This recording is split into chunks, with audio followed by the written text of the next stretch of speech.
Assalamualaikum mga sister. Kumusta po kayo? Ayan, naghanda ako kasi lalabas kami. Holiday kasi mga sisi at walang pasok po ang anak ko ng 4 na araw. Including na po niyan ang Saturday at Sunday. So, pupunta po kami sa labas para po ipasyal siya namin, si Yusef. Ayan. Get up na! Yusuf, let's go na. Come na, come na. Let's be ready first. I'm ready na. What about Papa and me? We go washroom for a while. Say salam to my viewers. Hoy. Say salam. Assalamualaikum. Sige na, get up na.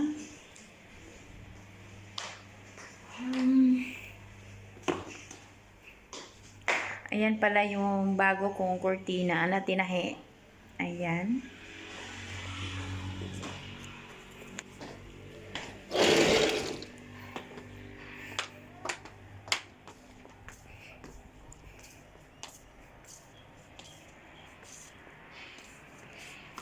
Ay, ala.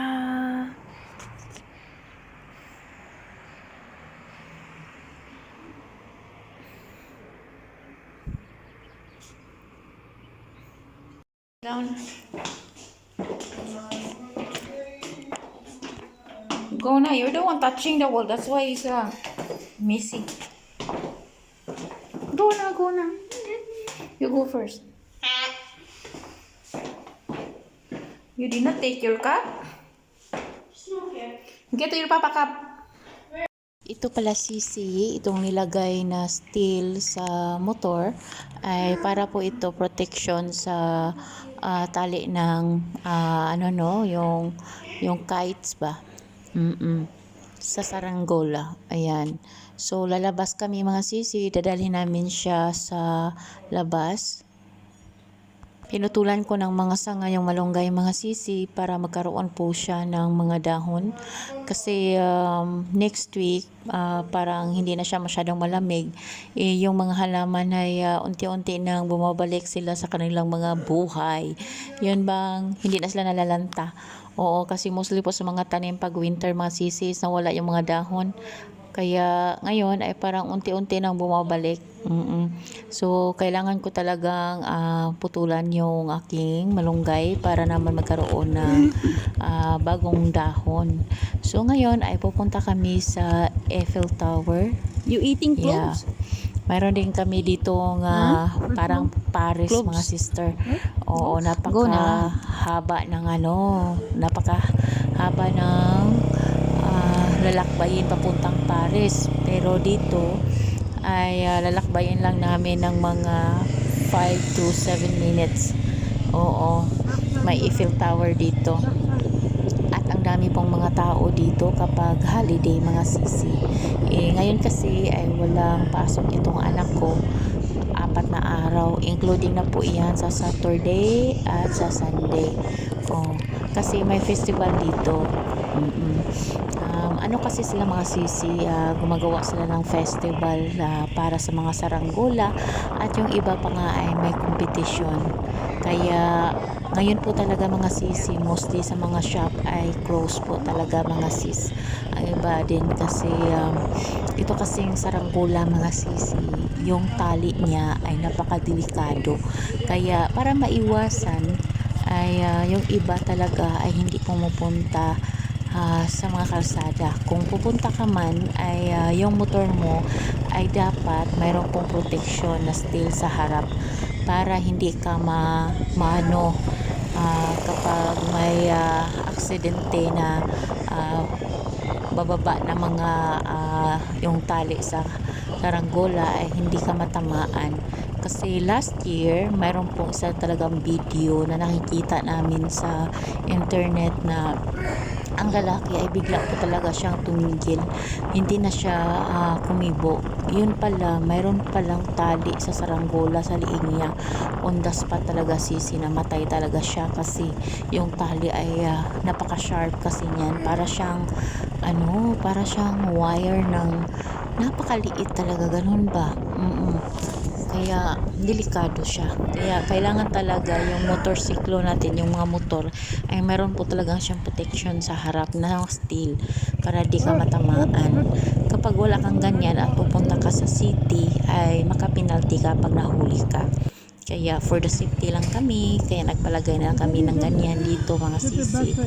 At sulitin namin ang isang araw na bigyan namin siya ng time si Yusef para naman ay kapag pahinga yung utak niya.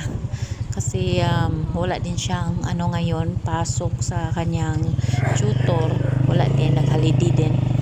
Kaya ngayon ay bibigyan natin siya ng oras. So dito pala sa lugar namin mga sisi ay masasabi ko talaga ng first time ako dito kasi dati ay sa city talaga kami nakatira mga sisi. Tapos doon ay dikit-dikit ang bahay, maingay, malapit pa kami sa sementeryo dati. Oo. So nung first time talaga kami pumunta dito sa lugar na ito, binisita namin yung kapatid ni Mister. Dito kasi nakatira. Oo. So, nung bumisita kami dito, nasabi ko talaga na ang lugar na ito ay para po siyang mini Dubai kasi ang linis. Tapos, napaka-organized talaga ng mga halaman. Makikita mo talaga kapag pumasok ka. Tapos, ang mga bahay talaga ay para talagang Abu Dhabi kasi matagal-tagal rin ako sa Abu Dhabi, di ba? Ano lang siya ba? Sa Abu Dhabi kasi mga CCI, mostly doon ay mga flat na ating mga building na inuupahan. Tapos paglabas mo ay nandyan na yung mga shop, mga malls, para bang ang bilis lang. Yan po, yan makita ninyo sa video na yan. Napakalaking bahay po niyan. Para po siyang villa. Oo, mayaman po ang may-ari niyan at in fairness, madami pong Pilipina na nakatrabaho niyan mga sisi. Oo, kapag mga pure Pakistani na may mga katulong na Pilipina, ang ibig sabihin niyan ay mga pure talaga na mayaman. Kapag sinabi mo talaga na mayaman na Pakistani, it means mayaman talaga. Kasi ang mga Pilipina dito, gaya ng sabi ko sa aking mga video, ayan po, harap po ng bahay nila. Ang laki. Oo. Parang mansyon na talaga. Grabe ang laki niyan. Tapos may mga sila, may mga katulong sila ng mga Pilipina, mga 5, 4, mga ganun ba. So, super yaman talaga kasi ang sahod ng isang Pilipina ay nasa $650. So, bongga na yan sa kanila. So, dito pala ang lugar na ito, malapit lang talaga sa amin, 7 minutes lang. Kinakat ko lang yung video kasi haba-haba din. So, dito, wala namang entrance fee kapag pumasok ka dito. Open lang siya sa lahat. Magbayad ka lang sa parking. We go inside. So, naghanap kami ng mapaparkingan ng kanyang motor. Ayan. So, bumaba na kami ng anak ko. So dito kami ng tatlo. Yung asawa ko po ang kumuha ng video namin ni anak ko. Ayan, ito po talagang tulay na to. Mayroon talaga yung tubig dati. Ngayon ay hindi na nilagyan ng tubig. Maraming mga bata dito. Ang iba naman mga sisi ay pumupunta sila dito. Medyo malayo pa yung mga bahay nila. Oo, yung iba talaga, yung mga OFW, nung nagpasukat sa akin nung 2 weeks ago, nag-ano rin sila dito, para ba silang kumakain dito, nag-camping-camping ba. Tapos marami sila, kasama yun si madam na may dalang mga apo niya. Kaya sabi ko, napakaswerte naman namin kasi nandito kami talaga sa lugar na ang iba ay dinadayo talaga nila. So, ayan, napaka-organized talaga ng mga tanim, napakalinis. So, masasabi mo talaga na parang manabaguhan ka. Kaya, sabi nga na Mister, kung sa tingin ko daw ay malinis at maganda dito sa aming lugar ay mayroon pa daw na mas maganda. Kasi last time ay pinadeliver ko siya doon sa isang Pilipina na nagtrabaho sa isang pinakamayaman na Pakistani. So sabi ng asawa ko, doon daw na lugar nila ay super ganda talaga. Sabi niya talaga na ngayon lang siya nakapasok ng ganun dito sa Pakistan kasi kasi nag-asawa kami, Ngayon lang talaga siya nakapunta sa iba't ibang lugar sa Pakistan dito sa Lahore nang utusan ko siyang mag-deliver ng mga order ng aking customer. So, dati kasi kapag nandito siya sa Pakistan, sa kamag-anak lang siya pumupunta, ganun ba? Dito marami palang mga kasulok-sulukan kasi ito nga mga customer ko, mga sisi, kung hindi politician yung mga amo, ay mga business man, mga business family, ganun. So, it means mayaman talaga. Dito sa Pakistan, pag sinabi mo talaga na may katulong, hindi ibig sabihin na may katulong kang Pakistani or lokal ganun, ay mayaman ka. Hindi po ganun mga sisi. Alam niyo po kasi, ang mga lokal dito na mga katulong ay lalong-lalo na ano lang, mga bata-bata pa, ay ang pinakamahal lang talaga dito sa lugar namin yung bata-bata pa ay 25,000. Oo, 25,000 rupees. So 25,000 rupees ay nasa ano lang yan sa atin, 5,000 a month. Okay? So mayroon ding 15,000. Depende yan. Kaya ang mga status ng buhay dito, hindi ibig sabihin na may katulong ka, ay mayaman ka na. Ang iba lang talaga ay busy. For example po yon sa akin, dati, palagi akong nag-overnight sa tahi nung hindi pa ako nauwi sa Pilipinas. Ay nag-hire kami ng isa ng tagalinis kasi hindi na talaga kayanin ng katawan ko. Maraming mga orders. So, sila, may katulong din sila kasi nga dito sa baba ay hindi talaga pwede walang katulong kasi may sakit yung isa. So, ayun talaga mga sisi. Huwag niyo pong isipin na dahil may katulong ay mayaman. No, hindi po ganun. Minsan, kailangan nating mag-hire kasi may nakakasakit sa pamilya na kailangang alagaan. May mga trabaho. Ganun din. Mayroon nga tayong isang kabayan na widow na po siya. Namatay yung asawa niya, di ba? Kasi na-widow siya. Nagtrabaho siya. Tapos, may mga anak siyang dalawa. So, nag-hire siya ng katulong na lokal na Pakistani. Kasi 15,000 rupees lang. Ang sahod niya isa 160,000 rupees. So, wala na nga yung, hindi na nga yung hindi na nga naka 1/4 lang sa sahod niya, di ba? 15,000 lang yung bayad niya. Malaki na kasi yung dalawang anak niya, nasa in-laws niya. So, kumuha lang siya ng mga sisi. Kumuha siya ng katulong para may matulong-tulong sa mga pagkain ng anak niya, may makahanda, may makalaba, ganun ba? Ganyan talaga dito. Pero kapag pure talagang mayaman, ang katulong ay mga Pilipina, yan. Masasabi mo na mayayaman talaga. So, ayan mga sisi, nandito pala kami ngayon sa Carnival. 4 minutes lang ang biyahe. Ang distansya sa amin mga sisi. Napakalapit lang. Kasi pauwi na kami mga sisi. So, sabi ng anak ko ay gusto niya pumunta dito sa Carnival. So, pinagbigyan na namin. Pinagbigyan na. So, ayan. Nag-ano na siya. Enjoy lang po kayo sa panood mga sisi. Ayan. Dito mga sisi ay mayroon po silang mga rides. Kaya may enjoy talaga ang mga bata mga sisi. Mayroong mga sliding, ganun ba.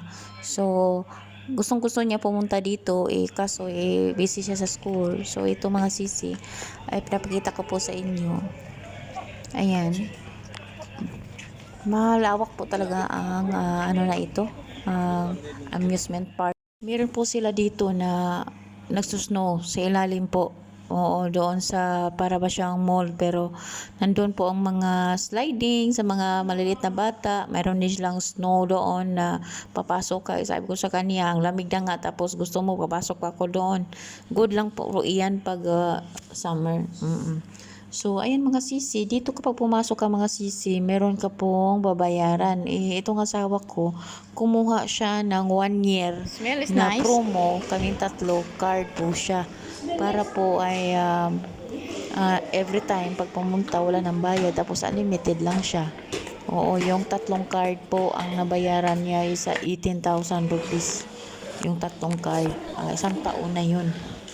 Kaya sabi niya hindi na siya mag-renew kasi nga parang nauumay na ba na pupunta dito. Kaya yan, dinala namin siya kasi at least makarelax yung utak niya na Come here, oh. mga sisi.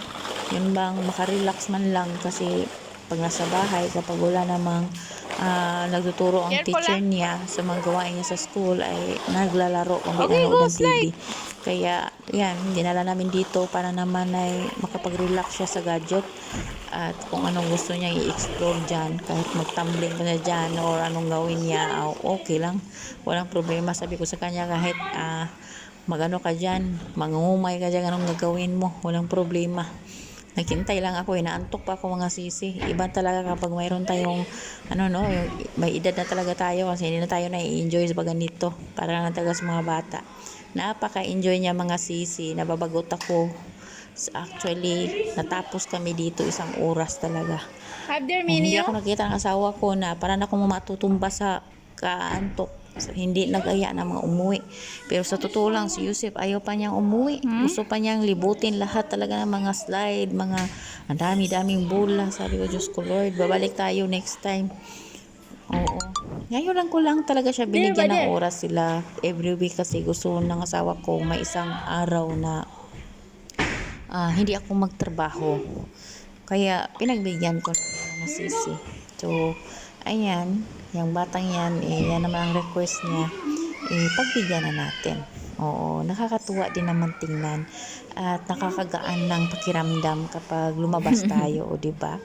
So maraming salamat sa inyong pagpanood mga sisi. Mega shout out pala kay Ate Johara Salazar from Saudi Arabia. Grabe yung mga panonood niya sa mga video ko at nagre-react talaga siya sa mga video ko. Maraming salamat po Ate Johara at sa mga ating mga solid viewers. Maraming salamat sa inyo. Ito lang po ang mas-share ko sa inyo today about dito sa Pakistan. Maraming salamat pang sisi. Allah Hafiz.